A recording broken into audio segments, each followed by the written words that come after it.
तो यहां ध्यान देंगे दोस्तों कि जब भी सेंटेंस स्टार्ट हो it is high time, it is time, अगर इससे सेंटेंस स्टार्ट हो रहा हो तो इसके बाद जो क्लाउज आएंगे, क्लाउज का मतलब एक सेंटेंस, जो सेंटेंस आएंगे उसका टेंस होगा पास्ट इंडेफिनिट का। किसका होगा? पास्ट इंडेफिनिट का। नमस्कार, this is Alok Raj, an English educator on YouTube. Welcome back to my YouTube channel Gyan Mart. My friends, in this video I am going to explain how to find an error in a sentences. We will start with 5 sentences that already have been asked in previous examination. So let's know what they are. Move to the screen. You can see here on the screen, my friends, there are 2 questions. Let us start from first. First one is, it is high time the government takes effective steps against malaria. What we have to do with this sentence? We have to find an error if any in these sentences. Okay? अगर लगता है दोस्तों इस sentence में किसी भी प्रकार का ग्रामेटिकल एरर है तो we should find it. Okay? तो चलिए देखते हैं कि किस पार्ट में एरर है। इस सेंटेंस को 3 पार्ट में डिवाइड किया गया है, ठीक है, ए बी सी एंड एक है डी, ठीक है दोस्तों। तो अगर लगता है कि ए बी सी में एरर है तो वही पार्ट हमारा आंसर होगा, और नहीं तो हमारा फिर डी पार्ट हो जाएगा अगर कोई भी एरर ना हो तो बताएंगे दोस्तों कि ये इस क्वेश्चन में किस पार्ट में एरर है। चलिए शुरू करते हैं। तो यहां ध्यान देंगे दोस्तों कि जब भी सेंटेंस स्टार्ट हो it is high time, it is time, अगर इससे सेंटेंस स्टार्ट हो रहा हो तो इसके बाद जो क्लाउज आएंगे, क्लाउज का मतलब एक सेंटेंस, जो सेंटेंस आएंगे उसका टेंस होगा पास्ट इंडेफिनिट का। किसका होगा? पास्ट इंडेफिनिट का। जब भी सेंटेंस स्टार्ट हो रहा हो it is high time, it is time, तो इसके बाद सेंटेंस आएंगे पास्ट इंडेफिनिट का, और पास्ट इंडेफिनिट का स्ट्रक्चर होता है दोस्तों सब्जेक्ट एंड MB2। क्या होता है? सब्जेक्ट प्लस MB2 प्लस फिर ऑब्जेक्ट जरूरत है तो आएगा, ठीक है। तो स्ट्रक्चर याद रखना है कि सब्जेक्ट प्लस MB2 आता है जब भी it is high time and it is time लिखा हो, तो उसके बाद सेंटेंस का स्ट्रक्चर होंगे सब्जेक्ट प्लस MB2। तो देखेंगे यहां दोस्तों it is high time part A में तो लिखा हुआ है, एंड उसके बाद क्लाउज क्या आना चाहिए? पास्ट इंडेफिनिट का। तो देखते हैं पास्ट इंडेफिनिट का है कि नहीं। गवर्नमेंट सब्जेक्ट हो गया, एंड सब्जेक्ट के बाद वर्ब आना चाहिए MB2।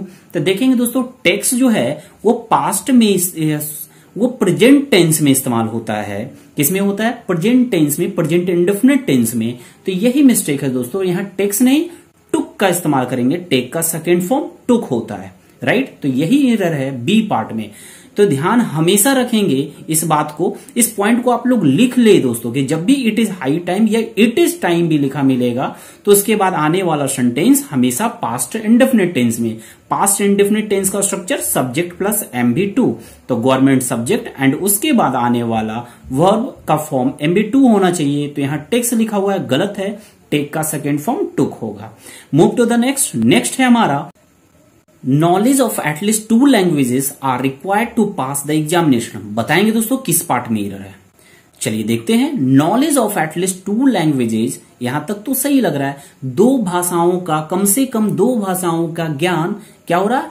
कम से कम 2 लैंग्वेजेस का ज्ञान are required to pass the examination. अब जरा देखेंगे सी पार्ट में जो लिखा हुआ है आर, तो आर वर्ब कैसा है दोस्तों? प्लूरल वर्ब है ना।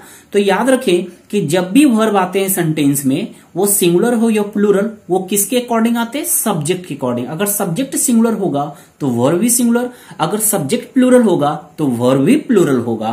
तो यहां अगर आर आया है इसका मतलब सब्जेक्ट भी प्लूरल रहना चाहिए। तो एक बार चेक करते हैं, है ना, लेट अस चेक कि प्लूरल है कि नहीं है सब्जेक्ट को। तो पहले ये डिसाइड कर ले कि इस आर का सब्जेक्ट है कौन, ठीक है, इस सेंटेंस में सब्जेक्ट है कौन, चेक करिए दोस्तों। आर के पहले लिखा हुआ है 2 लैंग्वेजेस। मैक्सिमम बच्चे क्या करते हैं दोस्तों, यही समझते हैं कि जो वर्ब आए ना उसके ठीक पहले वाला शब्द ही उसे ही सब्जेक्ट मान लेते हैं, जो बहुत बड़ा मिस्टेक है, बहुत बड़ी गलती है दोस्तों। कभी भी ऐसा ना करें। अगर कोई भी वर्ब आ रहा है ना उसके ठीक पहले वाला जरूरी नहीं कि वही सब्जेक्ट होगा। एक बार चेक कर ले कहीं वो जो वर्ड जिसे आप सब्जेक्ट मान रहे हो, कहीं वो किसी प्रीपोजिशन के बाद तो नहीं आया है या किसी वर्ब के बाद तो नहीं आया है। क्योंकि जब कोई नाउन हो या प्रोनाउन हो, किसी भी प्रीपोजिशन के बाद लिखा गया हो तो उसे ऑब्जेक्ट मानते हैं। क्या मानते हैं? ऑब्जेक्ट। और ऑब्जेक्ट के अकॉर्डिंग वर्ब नहीं आता है। ऑब्जेक्ट के अकॉर्डिंग वर्ब कभी भी लिखा नहीं जाता है। तो एक बार देखेंगे टू लैंग्वेजेस किसके बाद आया दोस्तों? ऑफ प्रीपोजिशन के बाद। ऑफ प्रीपोजिशन है एंड ऑफ के बाद अगर टू लैंग्वेजेस का प्रयोग हुआ है तो ये टू लैंग्वेजेस सब्जेक्ट कभी नहीं होगा, इसे ऑब्जेक्ट मानोगे। और जब ये ऑब्जेक्ट हो जाएगा तो ये कभी भी वर्ब डिसाइड नहीं करेगा। तो इसका मतलब टू लैंग्वेजेस तो क्या है दोस्तों? ये वर्ब है, सॉरी टू लैंग्वेजेस दोस्तों ये ऑब्जेक्ट हो गया। तो ऑब्जेक्ट है, हमें तो सब्जेक्ट फाइंड करना है ना। तो प्रीपोजिशन जब ऑफ आ गया है प्रीपोजिशन, तो ऑफ के सारे बाद वाला जो है सबको ऑब्जेक्ट ही मानेंगे। तो चलेंगे अब ऑफ के पहले। तो ऑफ के पहले देखेंगे दोस्तों केवल नॉलेज लिखा मिल रहा है। नॉलेज ही एक नाउन है, तो इसका मतलब है यही नाउन सब्जेक्ट बनेगा। इस सेंटेंस का सब्जेक्ट कौन बनेगा? नॉलेज बनेगा। तो नॉलेज बताएंगे, नॉलेज सिंगुलर फॉर्म में है या प्लूरल फॉर्म में है? ऑफ कोर्स सिंगुलर फॉर्म में है, क्योंकि ये अब्स्ट्रैक्ट नाउन है, सिंगुलर फॉर्म में। और जब ये सिंगुलर है तो वर्ब कैसा होना चाहिए? सिंगुलर। इसलिए सी पार्ट में आर लिखना गलत है, सही होगा एज। यानी करेक्शन करेंगे दोस्तों, आर को रिप्लेस करेंगे एज के साथ, तब करेक्शन करने का सेंटेंस बनेगा knowledge of at least two languages is, not are, is required to pass the examination. I hope you got it. चलिए नेक्स्ट देखते हैं।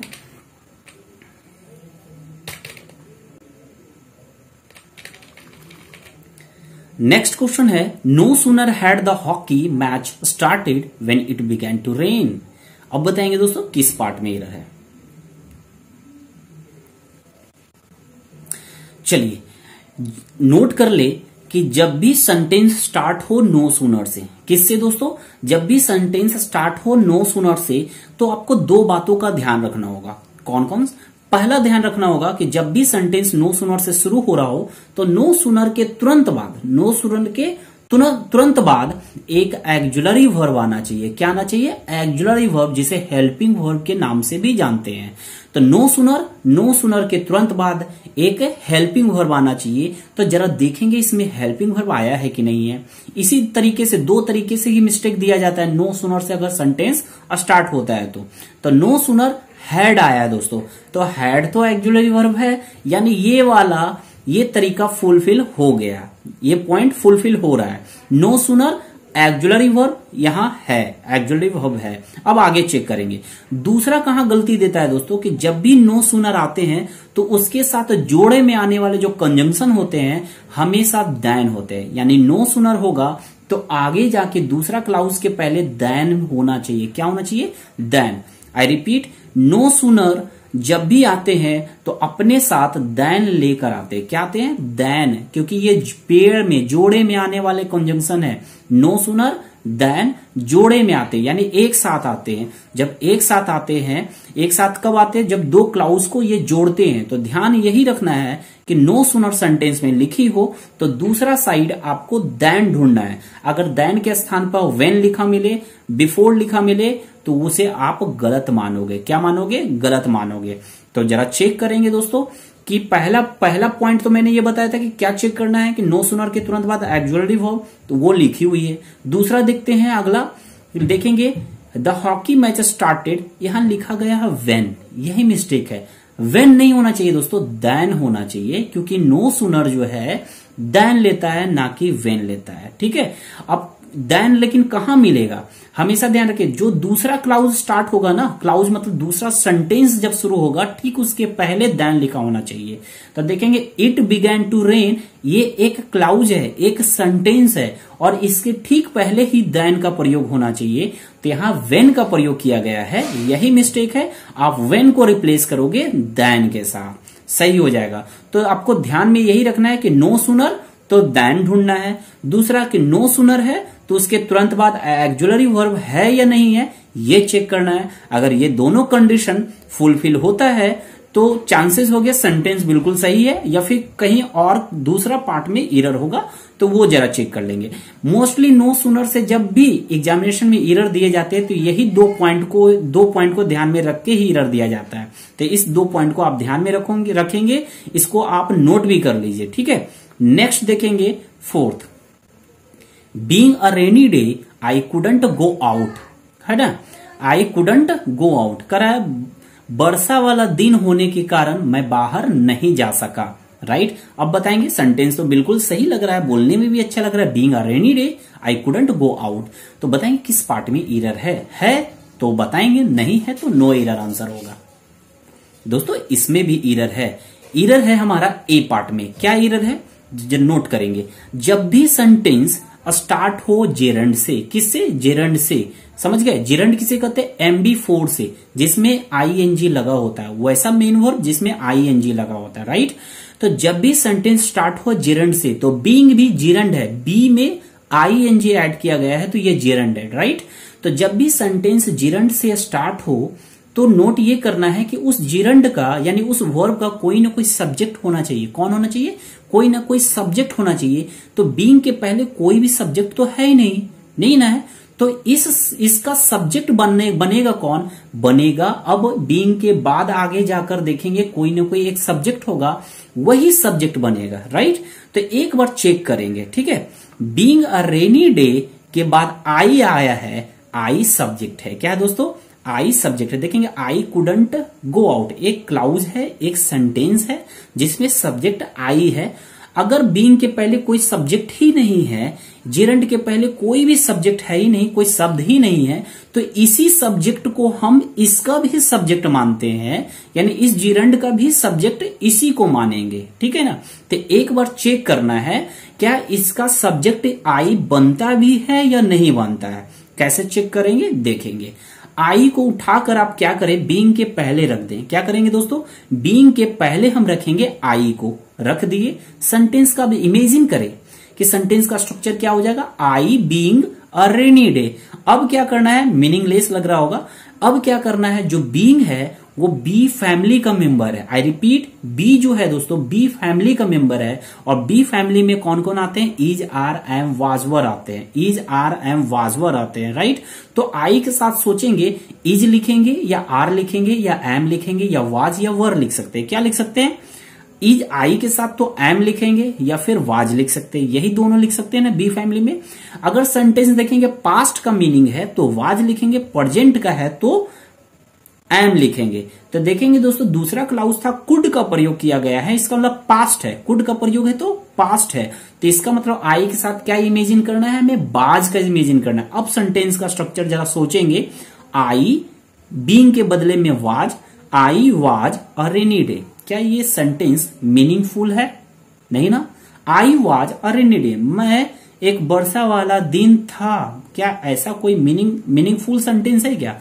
मैं वर्षा वाला दिन कैसे हो सकता हूं दोस्तों, ये संभव है नहीं। ये सेंटेंस अगर मीनिंगलेस बनता हो जब हम उस सब्जेक्ट को, कौन सब्जेक्ट को, जो दूसरा क्लाउज शुरू हो रहा था उसके सब्जेक्ट को रखने के बाद सेंटेंस मीनिंगफुल नहीं बने, तो इसका मतलब है कि ऐसे जिरंड के पहले आपको इट लगाना होगा। क्या लगाना होगा, इट लगाना होगा। दिमाग में रख ले, ऐसे कोई एक्सप्लेन नहीं करता है दोस्तों। जनरली आपको कोचिंग क्लासेस में सिंपल ऐसे सेंटेंस को बोल देंगे कि जब भी सेंटेंस बीइंग से स्टार्ट हो तो आपको सिंपल बोलेंगे, क्या बोलेंगे कि इसके पहले इट लगा देना है। लेकिन ये गलत है, ये आपको 60% काम करेंगे, 40% के स्थान पे काम नहीं करेंगे। तो आप इसका कारण जान लो कि क्यों इट लगाते हैं, इट क्यों लगाते हैं ये समझ लो। क्योंकि बीइंग के पहले इस जो इधर जो सब्जेक्ट था वो इसके साथ फिट नहीं बैठा, तब हम इट लगाते हैं। क्या लगाते हैं, इट लगाते हैं, ठीक है। एक बार फिर से समझ लेंगे, बीइंग अ रेनी डे, जब बीइंग यानी जिरंड से सेंटेंस स्टार्ट हो रहा हो तो क्या करना है, ऐसे कंडीशन में कोई भी सेंटेंस हो, अगर जिरंड से स्टार्ट हो रहा हो तो ऐसे कंडीशन में आगे चलकर जो सब्जेक्ट होंगे उसी सब्जेक्ट को इस जिरंड के पहले रखेंगे, ठीक है। और जो जिरंड है अगर बी फैमिली का जिरंड है, यानी बी फैमिली से बना है, बी फैमिली का मतलब फिर से मैं बता देता हूं, इज, आर, एम, वाज, वर को बोलते हैं बी फैमिली का मेंबर, ठीक है। तो बीइंग जो है बी फैमिली का मेंबर में से आते हैं, तो बीइंग के स्थान पे हम इमेजिन करेंगे, क्या इमेजिन करेंगे, जो आई के साथ आता हो, तो आई के साथ एम और वाज भी आता है तो हम एम लगाएंगे या वाज लगाएंगे, राइट। तो यहां देखेंगे सेंटेंस जो था दूसरा वाला clause, I could not go, I could not go, ये पास्ट का मीनिंग रखता है, इसलिए आई के साथ वाज लगाएंगे, ठीक है। तो I was a rainy day, मैं एक वर्षा वाला दिन था, ऐसा बोलना सही है, ये मीनिंगफुल सेंटेंस है, नहीं है ना। तो ये सेंटेंस अगर मीनिंगफुल नहीं बनता हो तो तब समझना है आपको कि इस बीइंग के पहले कोई दूसरा सब्जेक्ट की जरूरत है, किसी दूसरे सब्जेक्ट की जरूरत है। तो ऐसे कंडीशन में आप क्या करोगे, इट लगाओगे, क्या लगाओगे, इट, ठीक है। अब इट लगाना है, ठीक है। अब इट रखने के बाद जरा इमेजिन करेंगे, सेंटेंस बिल्कुल सही होगा, इट वाज, बीइंग के स्थान पे वाज रख दिए, it was a rainy day, वर्षा वाला दिन था इसलिए मैं बाहर नहीं जा सका, आई कुडंट गो आउट। अब सेंटेंस कंप्लीट होता है, राइट। तो यहां यही ध्यान रखना है कि बीइंग से सेंटेंस स्टार्ट हो रहा हो या कोई भी जिरंड से स्टार्ट हो रहा है, सिर्फ बीइंग से ही नहीं, कोई भी जिरंड से सेंटेंस स्टार्ट हो रहा हो तो आपको ध्यान देना है दूसरा आगे जाकर जो सेंटेंस आ रहा हो, जो क्लाउज आ रहा हो, उसका सब्जेक्ट को रखना है, ठीक है ना। एक और दूसरा एग्जांपल देता हूं दोस्तों, इसी से रिलेटेड, ध्यान से देखेंगे। Being tired an old man sat down in the park, ठीक है। अब बताएंगे दोस्तों इस सेंटेंस में क्या कोई करेक्शन करने की जरूरत है या सेंटेंस बिल्कुल सही है। ऐसे सेंटेंस यहां भी जिरंड से स्टार्ट हो रहा है, वो भी बीइंग से स्टार्ट हो रहा है, तो ऐसे कंडीशन में क्या करना है, आगे चलकर जो सब्जेक्ट है उसको आगे रखना है, बीइंग के पहले रखेंगे। एन ओल्ड मैन है सब्जेक्ट, इसको हम पहले रख दिए बीइंग के पहले। अब बीइंग के स्थान पे हम क्या करेंगे, सेंटेंस पास्ट का मीनिंग दे रहा था आगे, इसलिए बीइंग को हम वाज रखेंगे। An old man was tired. अब ये क्या, ये क्लाउज जो बना है an old man was tired, क्या ये मीनिंगफुल है, एक बूढ़ा व्यक्ति थक गया था, सेंटेंस है ना करेक्ट। जब सेंटेंस मीनिंगफुल बन जाए, जब उस सब्जेक्ट को आगे रखने के बाद जब सेंटेंस मीनिंगफुल बन जाए तो समझेंगे इस सेंटेंस में करेक्शन करने की जरूरत नहीं है, सेंटेंस बिल्कुल सही है। समझ गए दोस्तों।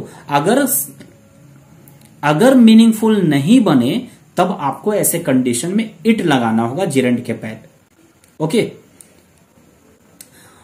आई होप दोस्तों कि ये भी समझ में आ गया होगा। नेक्स्ट देखते हैं, Mrs Pratap being a good teacher she is selected for the national award. बताएंगे दोस्तों किस पार्ट में एरर है, चलिए नोट करेंगे। मिसेस प्रताप देखेंगे सबसे स्टार्टिंग सेंटेंस में, सबसे स्टार्टिंग जो हो रहा है दोस्तों मिसेस प्रताप से, जो एक नाउन है एंड प्रॉपर नाउन है, राइट, नाउन है। Mrs Pratap being a good teacher, being a good teacher, देखेंगे यहां भी बीइंग आ गया है ना। यहां बीइंग के पहले ऑलरेडी एक सब्जेक्ट बना हुआ है, वहां सब्जेक्ट नहीं थी। फोर्थ में देखेंगे बीइंग के पहले कोई सब्जेक्ट नहीं थी, इसलिए हम बाद वाले सब्जेक्ट को वहां रख कर पुट करते हैं, ठीक है ना। लेकिन यहां है तो इसी को सब्जेक्ट मानेंगे, ठीक है। Mrs Pratap being a good teacher, यानी मिसेस प्रताप जो है एक अच्छी टीचर होने के कारण, एक अच्छी टीचर होने के कारण, हमेशा देखेंगे जब भी बीइंग से या जिरंड से सेंटेंस स्टार्ट होती है तो के कारण का ही मीनिंग निकलता है। ऊपर भी देखेंगे वर्षा वाला दिन होने के कारण मैं बाहर नहीं जा सका, यहां भी मीनिंग इसी ढंग से निकालेंगे। Mrs Pratap being a good teacher, Mrs Pratap एक अच्छी टीचर होने के कारण। अब आगे देखेंगे, फिर देखेंगे दोस्तों सी का प्रयोग किया गया है, यानी प्रोनाउन। तो जरा बताएंगे, सी पहले नाउन आया है और नाउन के लिए जब तक कोई वर्ब नहीं आएगा तब तक कोई प्रोनाउन का इस्तेमाल आप कैसे करोगे। जस्ट इमेजिन कि कोई नाउन आया हो, ठीक है, और उस नाउन के लिए कोई भी वर्ब आपने दिया ही नहीं, एक सेंटेंस का स्ट्रक्चर के अकॉर्डिंग कोई भी वर्ब आया नहीं, तो फिर उसके बदले में क्या आप कोई भी प्रोनाउन का इस्तेमाल कर सकते हैं? नहीं करेंगे दोस्तों। याद रख ले कि जब भी कोई नाउन आया हो और उसके लिए प्रोनाउन का इस्तेमाल हम तभी करेंगे जब तक कि पहले जो नाउन आया उसके लिए वर्ब ना दे दे। जब तक कि वर्ब नहीं देंगे तब तक हम उसके लिए प्रोनाउन का इस्तेमाल नहीं करेंगे। तो यहाँ she selected for the national award जो दिया है सी, ये मिसेस प्रताप को इंडिकेट करने के लिए दिया गया है सी, जो गलत है दोस्तों, सुपरफ्लस है, यहाँ जरूरत ही नहीं है सी की, सी की बिल्कुल जरूरत नहीं है। क्यों नहीं है जरा समझेंगे। मिसेस प्रताप नाउन है और नाउन के लिए वर्ब अभी तक आया ही नहीं, वर्ब कहीं भी नहीं आया है, तो उसके लिए प्रोनाउन भी नहीं देना है, राइट। इसका कनेक्शन ऐसे जोड़ेंगे, मिसेस प्रताप, सी को आप हटा देंगे, सीधा इज रखेंगे, Mrs Pratap is selected for the national award, Mrs Pratap is selected for the national award. ये सेंटेंस अब करेक्शन हो रहा है, तो सी सुपरफ्लस है, सी को हटाएंगे, यानी एरर बी पार्ट में है ना। तो आप उम्मीद है दोस्तों कि ये पांचों सेंटेंस जो कॉमन एरर के रूप में प्रीवियस एग्जामिनेशन में पूछे गए होंगे, इसके बारे में एरर ढूंढकर मजा आया होगा। अगर दोस्तों हमारा समझाने का तरीका आपको पसंद आया है, वीडियो आपको अच्छी लगी है दोस्तों, तो एक लाइक जरूर कर देंगे, हमारे चैनल को भी सब्सक्राइब कर देंगे दोस्तों, बेल आइकन को भी दबा लेंगे। ठीक है दोस्तों, फिर मिलेंगे फिर 5 क्वेश्चन के साथ, और जो भी क्वेश्चन मैं लाऊंगा प्रीवियस एग्जामिनेशन में पूछे गए हैं वो मैं लाऊंगा। ठीक है दोस्तों, तो चलिए फिर मिलते हैं नेक्स्ट वीडियो में।